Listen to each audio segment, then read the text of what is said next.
This book is what started my journey in this series. Somebody donated this book to the bookshop. It's called The Chimes. It was difficult to read because it's futuristic and they have an odd dialect. It takes place in future London. Reading and writing has been banned, which is something that I find in these scenarios like Stargate. There's a musical device called Chimes.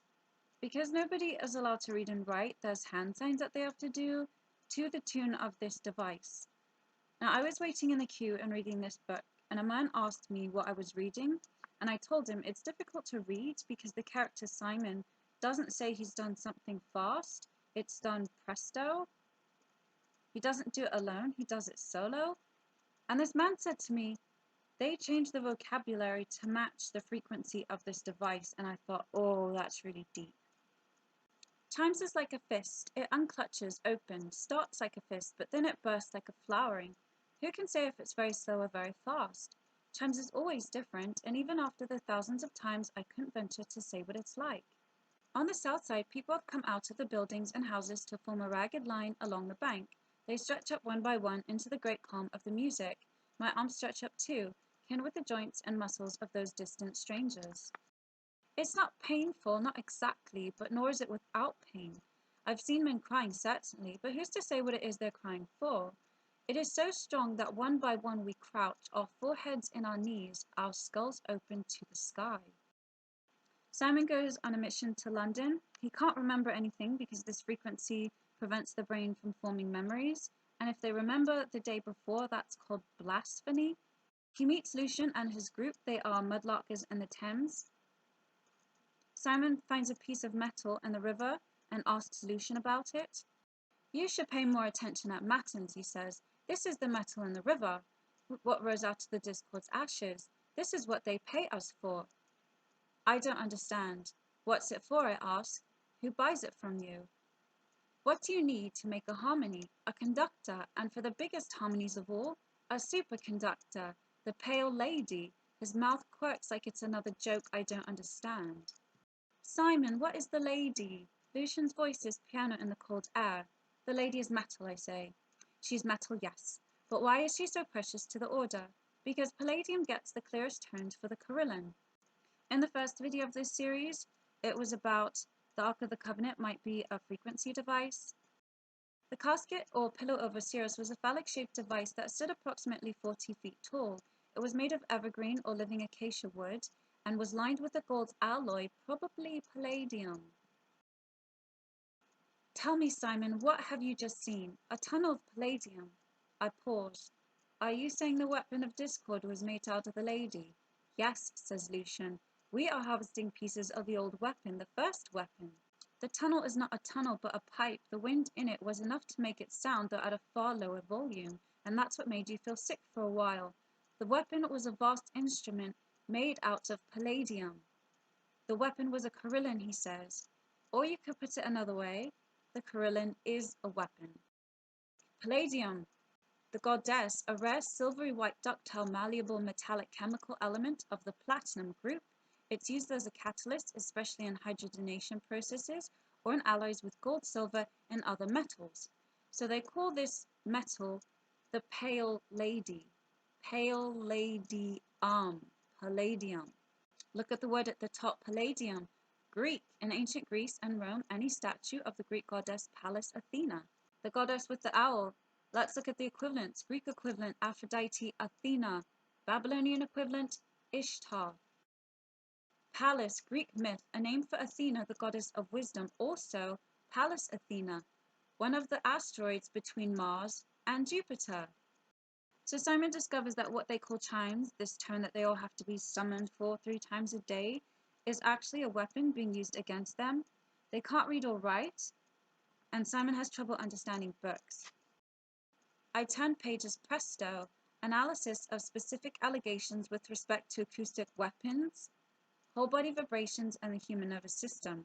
Each page in a different cutting of code in its tight black columns. The blind leading the blind, convergent evolution and the origins of specialized hearing, the potential effects of anthropogenic noise on bird life. Chimes stills memories, Lucian says. You know that. I stand there and look at him for a long while. I hear the words in my head, and I imagine the music cutting through the sky as it does. Chimes steals memories, I say. Yes, or you could put it another way and say it's the order who does, which is also correct. In the book, Simon's mother died of chime sickness, and he's beginning to remember her. Listen, and she sings it again. The meaning is simple, she says. It stays simple, so we remember.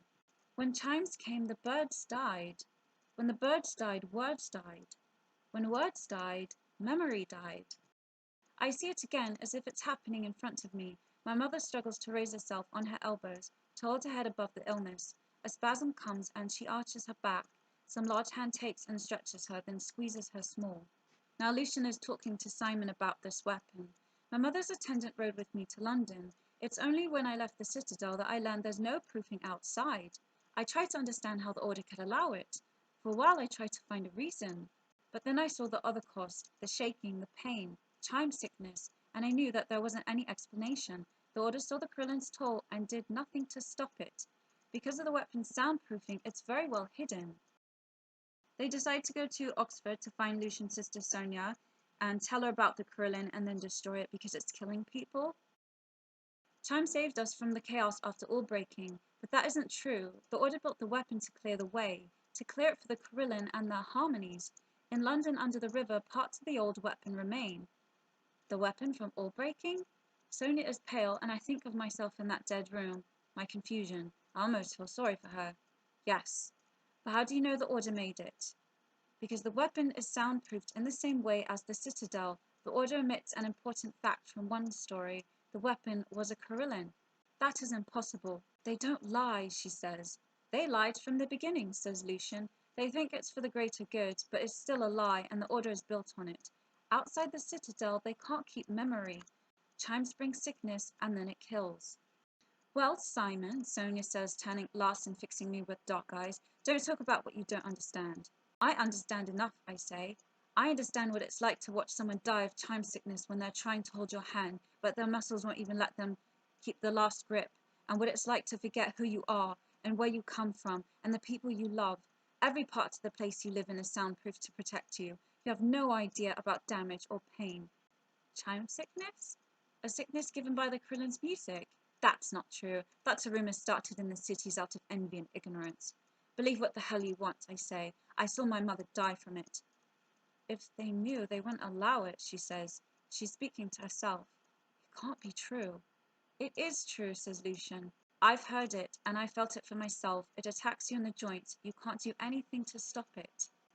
I was curious about how the author could know so much about this, and then I looked at the black and white picture in the book.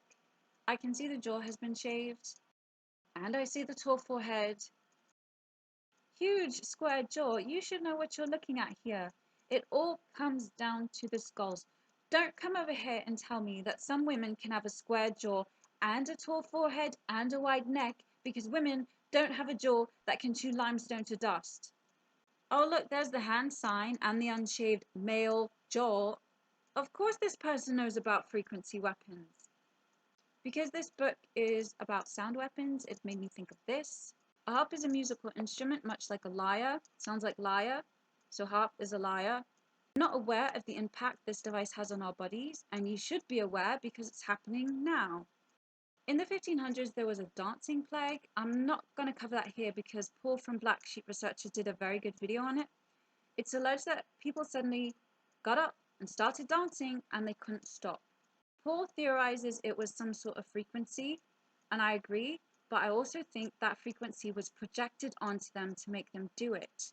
When I was living in London, I remember the BT Tower. I can't recall where it is, but there's the London Eye or Stargate portal, which is probably a frequency being beamed on people because why are they so miserable? And that made me think of the book Mary Poppins. Chapter 5 is called The Dancing Cow. On this night, long after the red calf was asleep, the red cow stood up and suddenly began to dance. She danced wildly and beautifully and in perfect time, though she had no music to go by. And she went on dancing and thoroughly enjoying herself. At last, however, she grew tired and decided that she had danced enough and that she would go to sleep. But, to her great surprise, she found that she could not stop. Then the cow decides to see the king and ask him for help, and he just tells her to stop. I have tried, your majesty, and I can't. I've been dancing now for 7 days running, and I've had no sleep and very little to eat." "Good gracious! Why, don't you see?" said the king, getting very excited and dropping his scepter. "What an idiot I was not to have noticed it before! Don't you see there's a fallen star caught on her horn? Which means that she was hit with a frequency that forced her to dance and not stop. The pillar matches the story of Jacob, who took a stone and set it up as a pillar. Upon the stone were 7 stars or eyes. There are 7 lamps of the golden menorah and the staff with the 7 stars held by Jesus in Revelation. As the word stone can also be written as tone, the 7 stars may be notes or tones. Look at the tower. It looks like a scepter or an antenna, and it's got an antenna on the very top. We're mostly made of water anyway, so what is that device doing to people? I think this has something to do with this as well. In 2011, there was the London riots, and I was there for that. They said it was caused by sun flares, which it could have been caused by sun flares, or maybe they used this thing and bounced a frequency at people in certain areas to make them go a bit mad. The Ark of the Covenant was also a weapon. Anyone who's been in the army or military in general, you know that when you're marching and you approach a bridge, you have to march out of time with the others, because if you don't, the vibration of your feet will collapse the bridge. People really should be aware of these frequency weapons. This is from that cards game. Do you see what's surrounding him? He's being hit with a frequency. So you really need to be aware. If you start to feel angry for no reason, you want to go outside and pick a fight with someone, stop and think about where that's coming from. They want people to riot and see red, and then they're going to be taking pictures and hitting you with a frequency that you're not aware exists. They have mapped this out for a while, and they can't have their ceremony if you don't participate in it. Do be aware that these frequency weapons are being used on us. It's a silent killer that doesn't leave any noticeable traces unless someone is looking for it. You're holding a mobile phone, that's a frequency at you all the time.